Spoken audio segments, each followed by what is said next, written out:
Steve, welcome back to London Real. Thanks. I'll be 72 this December. This December? Yeah, December 3rd. Perfect, man. But I'm pretty damn close.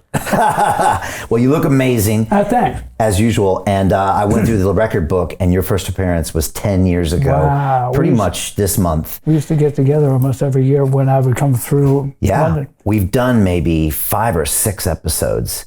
And so it was like 10 years ago. Then every few years you would come through as we had all the different studios.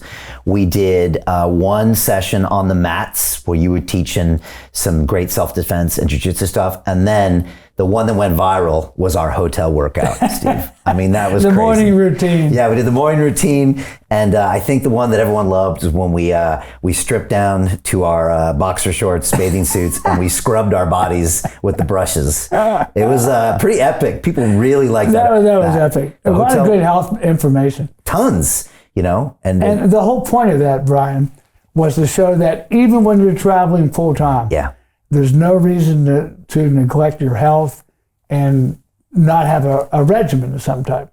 Yeah, it was amazing. You were showing people how you can do pull-ups, you know, with a towel in the door in your hotel. I mean, all really powerful stuff. And this was all pre-lockdown. So people really used that stuff. Those videos were watched crazy. You know, throw away your glasses, all these other things with your eyes. I mean, you know, look, let's be honest, Steve. You have been way ahead of the curve when it's come to, you know, longevity and health and information. I mean, now 10 years later, a lot of people have come into the game and they've talked about these techniques. But early on, you know, I felt like you were extremely innovative with a lot of open, you know, thought, and really challenged a lot of the establishment on what they were teaching us, you know, from everything. So, well, a lot of people thought it was pretty crazy. Yeah. Some people still do, but yeah, well, that's the way it is. Well, what do they say? First they, you know, ignore you, then they fight you, and then they join you. Well, here's the thing. Even from the beginning, I was always playing the long game. So many young fellas, they're only worried about building big G-whiz muscles, how much weight can I lift? I mean, that type of thing. Rarely are they thinking about what it's going to be like to be 70 or 80. And you see what happens to folks when they don't take care of themselves. It's pretty tragic. Yeah. I mean, even, I'm sure some of your elderly relatives, if they're still alive, certainly all my relatives were pretty bad shape. Right. I had trouble being ambulatory, all sorts of joint problems, you know. Well, you see a lot of these, you know, bodybuilders and then wrestling guys and all that. I mean, they're in wheelchairs now in their older years. You know, they've really messed their bodies up. Really destroyed themselves. Yeah. Most of the guys that I wrestled with have had some kind of hip or knee replacement surgery. This is back, I went to school 1970 through 74. Okay. At Westchester. I wrestled Division I NCAA. And that's pretty high level. Yeah. That's serious. Very wrestling. high level. Not freestyle wrestling, it's America's folk style wrestling. Okay. It's kind of like catch wrestling is real popular right now. Yeah. Well, folk style is catch wrestling without the submission.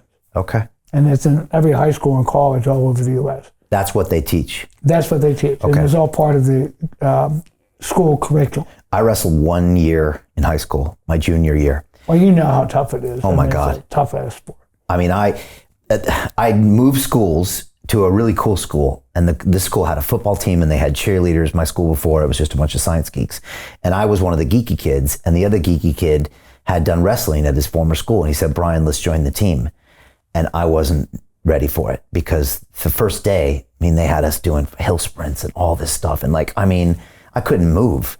And then the practices themselves were just crazy. It was like a whole nother level. Whole different mindset. That was like the first sport I ever did in school. And so that year I went from the skinny science geek, I literally went, oh, and I don't think I won a single match, but I made it through the season, you know, and I wrestled 129 up to 132. That's in pounds. So yeah, and I remember it, and it really helped me. That was a great base. Yeah, for me too.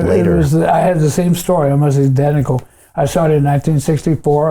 I was 12 years old, I think. Okay. And all through junior high school, and I found I had a knack for it. It was one of the few sports I had a knack for. Okay. And I wasn't fast. I wasn't big and strong. I didn't have height. But I had a lot of attributes that made me good at wrestling. And I really enjoyed it. And even when I was like 12, 13 years old, I knew someday I wanted to be like a PE teacher or a coach. Okay, you knew that early? I already knew that at 12. That's amazing. Hey, I know investing in crypto is scary.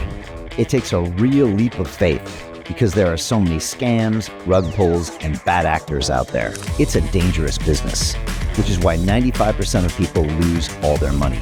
Well, that's why I created the London Real Investment Club, so you can access the hottest deals on the planet and use the crypto bull market to create the generational wealth that you deserve. Join my team of over 100 people from around the world that are making millions of dollars behind the scenes investing in blockchain, AI, Web3 games, DeFi, Bitcoin, and more. Don't miss out. Click the link below to book a call with one of my team now. But hurry, this bull market will end soon. I know investing in crypto can be scary. That's why you gotta join the investment club. Pull the trigger. Let's do this.